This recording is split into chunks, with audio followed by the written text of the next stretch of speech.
जय श्री राधे दोस्तों मेरे कई सारे सब्सक्राइबर्स मुझसे ये कमेंट करते हैं कि दी आपके प्लांट इतने ज़्यादा बुशी कैसे होते हैं, मतलब इतने ज़्यादा घने कैसे होते हैं और इस प्रकार से हरे भरे कैसे रहते हैं। तो मैंने सोचा क्यों ना अपने सब्सक्राइबर्स की इसी डिमांड को पूरा किया जाए और आप सबको इन बातों से, इन चीज़ों से रूबरू किया जाए कि मैं कौन सी चीज़ों का प्रयोग करती हूँ कि जिससे मेरे प्लांट इतने हेल्दी और इतने हरे भरे और इतने घने घने रहते हैं।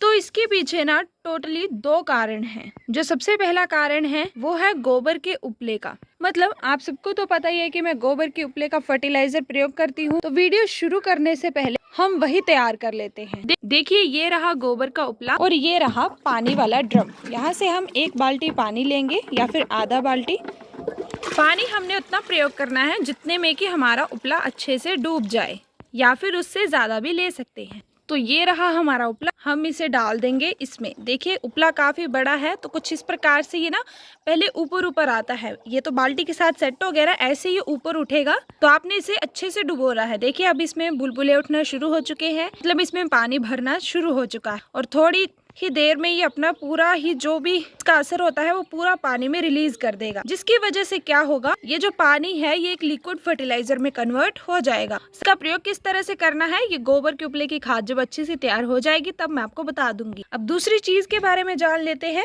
जब से मैंने अपने टेरेस गार्डन की शुरुआत की है टोटली 2 महीने तो हो चुके हैं। तो आप देखते होंगे कि ये जो मेरा घड़े वाला पॉट है, ये जो मैंने इसमें प्लांट लगाया है ये हमेशा इसी तरह से हरा भरा रहता है और इसी तरह से इसमें इस प्रकार से फूल खिलते रहते हैं। तो इसके पीछे क्या राज है। और साथ में आप ये भी देखते होंगे कि बोतल में लगाए प्लांट सिर्फ एक कली में लगाती हूँ और कुछ ही दिनों के बाद इतनी सारी ढेर कलियां खिल जाती हैं। ये देखिए ये भी कितनी सारी मात्रा में यहाँ पर कलियां लगी हुई हैं। ये कॉमन पर्सलेन प्लांट है। ये देखिए साथ में को पहले मैं रिजल्ट दिखा देती हूँ, उसके बाद आपको तरीका बताऊंगी कि करना क्या है आपने। ये भी सिर्फ मैंने 1 कोलियस लगाया है, देख लीजिए आप भी। ये देखिए 1 लगाया है, इससे ही अनेक कलियां यहाँ पर तैयार हो चुकी हैं। पूरा दिन धूप में रहता है फिर भी इतना हेल्दी है। पत्तियां देख लीजिए आप ध्यानपूर्वक तरीके से। देखिए कितना सुंदर सा ये दृश्य लग रहा है देखने में। साथ में ये वाला पॉट भी देखिए, इसमें तो अनगिनत फूल लगते हैं, सुबह खिलते हैं। ये इस टाइम ये बंद हो जाते हैं। तो देखिए इसमें भी काफी सारे फूल खिलते हैं और साथ में ढेर सारी कलियां हैं। तो इसके पीछे का भी क्या राज। आप मेरा कोई भी प्लांट देखेंगे सारे ही इसी तरह से हरे भरे और घने घने से हैं। तो चलिए अब फटाफट से जान लेते हैं इसके पीछे का कारण। तो इसके पीछे का कारण है ये मेरी कैंची। हाँ जी, मतलब मैं क्या करती हूँ, जैसे ही मेरे मटके वाला प्लांट है, इसे डायंथस और चाइना पिंक के नाम से जाना जाता है। इसमें जैसे ये फूल खिलते हैं और कुछ दिनों के बाद इस प्रकार से ये मुरझा जाते हैं तो मैं इनकी कटिंग कर देती हूँ, जिसे शॉर्ट प्रूनिंग कहा जाता है। देखिए ये काफ़ी सारे फूल इसी प्रकार से मुरझा चुके हैं तो मैं इनको यहाँ से कट कर देती हूँ। कट करने के बाद क्या होता है, ये प्लांट हमने यहाँ से कट कर दिया। अब ये क्या करेगा, थोड़े ही दिनों बाद यहाँ से ग्रोथ करना शुरू कर देगा। यहाँ से इसकी 2 कलियाँ निकलेंगी, फिर और ज़्यादा वो ग्रो करेगा। साथ में ये भी देखिए कहाँ से कट करना है। यहाँ से ये मुरझा चुका है ना, बिल्कुल हम यहाँ से कट करेंगे। तो इसे ही शॉर्ट प्रूनिंग कहा जाता है। इसी तरह से मैं हर एक जो भी मेरा डायंथस प्लांट होता है जिसके फूल इस प्रकार से खिल के मुरझा जाते हैं, उनको मैं इस तरह से कट कर देती हूँ। दोस्तों इस डायंथस और चाइना पिंक प्लांट का यही राज है कि जैसे इसके फूल मुरझाते हैं मैं उसे यहाँ से कट कर देती हूँ। और देखिए इस प्रकार से फिर कुछ ही दिनों में ये देखिए रिजल्ट आपके सामने है। यहाँ से फूल कट किया है ना मैंने, तो यहाँ से ये कलियाँ निकलना शुरू हो चुकी हैं। देखिए आप भी देख लीजिए अच्छे से, ताकि आपको यकीन भी हो जाए और नेक्स्ट टाइम आपके भी जब इस प्रकार से फूल मुरझा जाए तो आप उनकी कटिंग कर दें।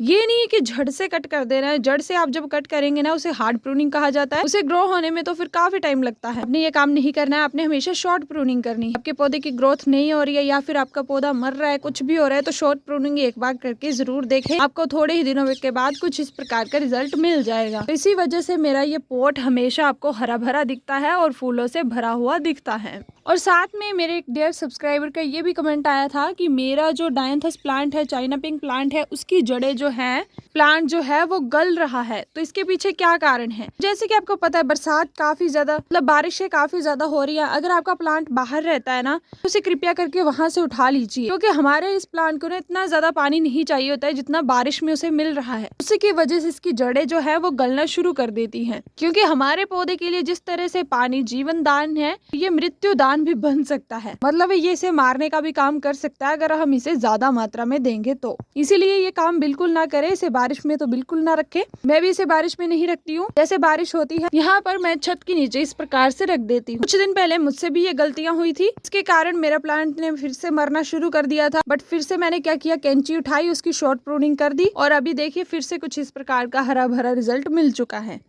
तो ये तो होगी हमारे चाइना पिंक और डायंथस प्लांट की बात की इसे हरा भरा और फूलों से भरा हुआ कैसे रखें। तो अभी कई सारे सब्सक्राइबर ये भी क्वेश्चन कर रहे हैं कि आपका कोलियस प्लांट इतना ज़्यादा हरा भरा कैसे रहता है, मतलब इतना हेल्दी कैसे है, धूप में हेल्दी कैसे है। काफ़ी सारे क्वेश्चन आ रहे हैं इससे भी रिलेटेड, क्योंकि ये प्लांट भी ना देखने में काफ़ी शानदार सा लगता है। इसके फूल तो नहीं खिलते, इसकी जो पत्तियां हैं वो फूलों से कम भी नहीं है। देखिए कितनी शानदार सी लगती हैं, अलग ही सा लुक देती हैं ये। तो अब इसके बारे में जान लेते हैं। ये देखिए इसके पीछे का भी कोई भी सच, इसके पीछे भी यही सच्चाई है कि इसकी भी कटिंग करनी पड़ती है। देखिए यहाँ से मैंने इसे कट किया है, यहाँ से 2 कलियां निकली हैं और फिर यहाँ से और भी निकली हैं। इसी तरह से यहाँ से कट कर दिया था, ये देखिए यहाँ से भी किया है, यहाँ से भी निकल आई हैं और फिर यहाँ से तो पहले से निकली हुई थी।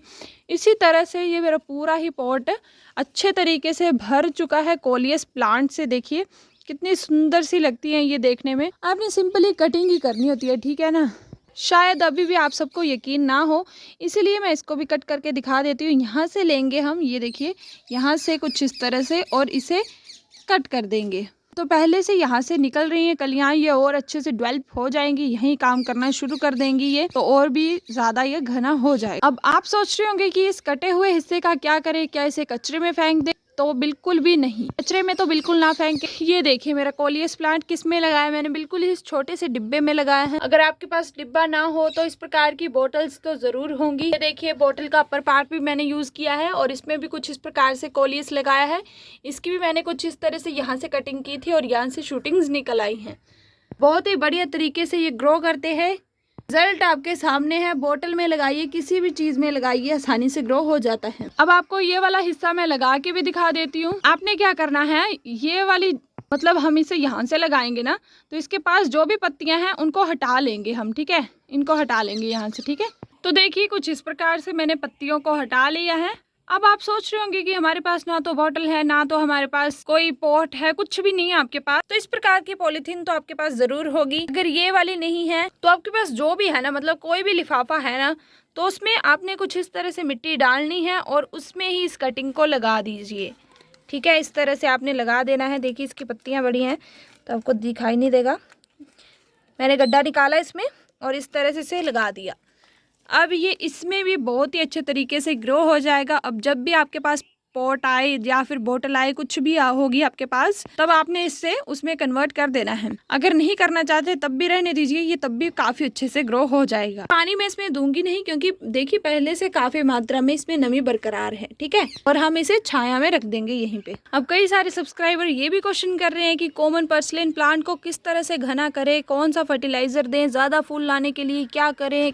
काफ़ी सारे कन्फ्यूज़न है यार आप सबको। तो चलिए ये भी कन्फ्यूज़न दूर कर देती हूँ। आपको मैं बता दूँ, मैंने सिर्फ इसकी एक कली लगाई थी, ठीक है, एक ही लगाई थी, सच्ची कह रही हूँ। और ये देखिए एक से अनेक, मैं इनको काउंट भी नहीं कर सकती, इतनी ज़्यादा हैं ये और इतनी उलझी हुई सी हैं ये। इनको लगाना भी इतना ज़्यादा आसान है ना। आप क्या करिए, देखिए पहले तो यही देख लीजिए, यहाँ से मैंने इसे कट किया है। कट तो क्या, हाथों से इस तरह से करेंगे ना तो आसानी से ये कट हो जाती हैं।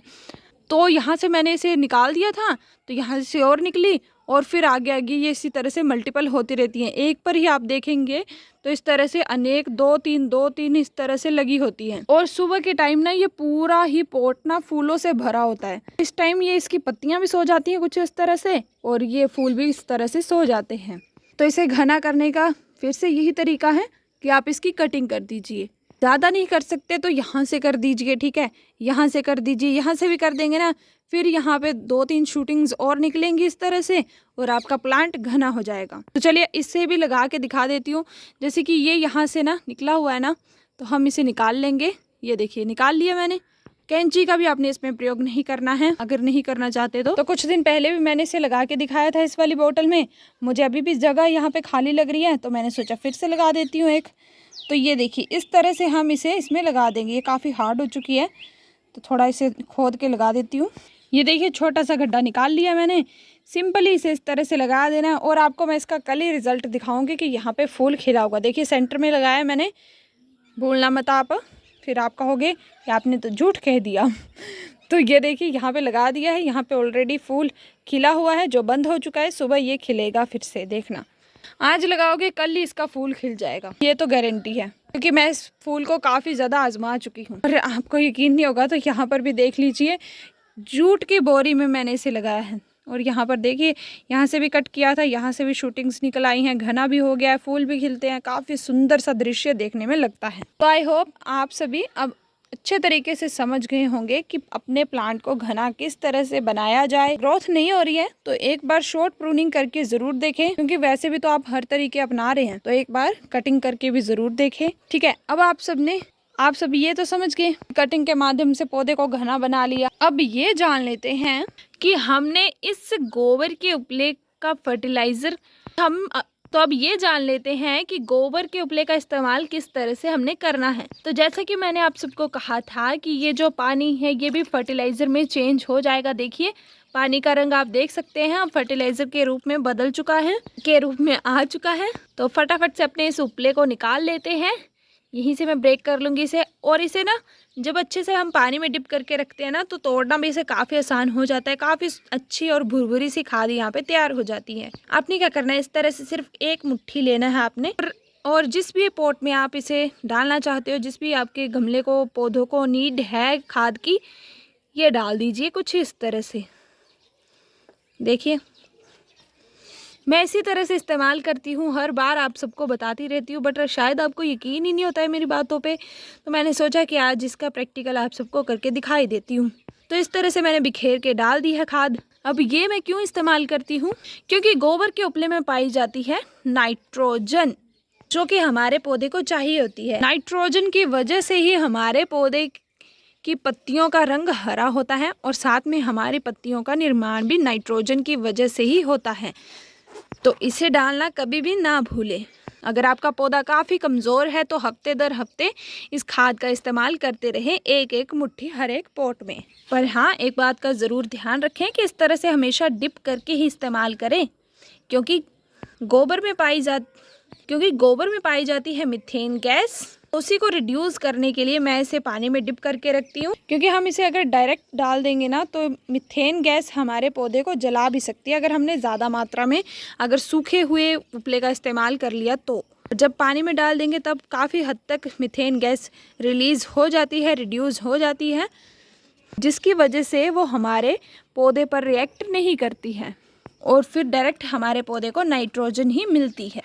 तो अब जल्दी से बता दीजिए आप में से कौन कौन गोबर के उपले का फर्टिलाइज़र इस्तेमाल करेगा और कौन कौन करता भी है, क्योंकि मेरे कई सारे सब्सक्राइबर ने मेरे कहने पे इसका इस्तेमाल किया है और उनको फ़ायदे भी लगे हैं। तो जब मैं ऐसी बातें सुनती हूँ सच में मुझे काफ़ी खुशी होती है और दिल को सुकून भी पहुँचता है कि वाकई में मेरी वजह से, मेरे इस आइडिया की वजह से आप सबके पौधे जीवित हैं, खुशहाल हैं, हरे भरे हैं। दोस्तों मैंने आप सबके अच्छे से डाउट क्लियर करने की कोशिश की है। अगर फिर भी कोशिश में कोई कमी रह गई होगी तो कमेंट करके ज़रूर बता दीजिए, क्योंकि कमेंट सेक्शन बिल्कुल खाली है आप सबके कमेंट के इंतज़ार में। तो एक बार कमेंट करके ज़रूर बताएं अपना एक्सपीरियंस, और जो नहीं इस्तेमाल करते हैं गोबर के उपले का वो ये भी बताएं कि अब आप इस्तेमाल करेंगे और घना बनाने की ये टेक्निक अपनाएंगे। तो ये दो चीज़ें मेन है, अगर ये कर ली तो डैम श्योर इस तरह से हरा भरा गार्डन आपका भी बहुत जल्द हो जाएगा। तो चलिए फिर मिलते हैं आपको नेक्स्ट वीडियो में, क्योंकि वीडियो हो जाएगा बहुत लॉन्ग और आप कर दोगे स्किप, जो कि मैं चाहती नहीं। तो बोलिए जय श्री राधे।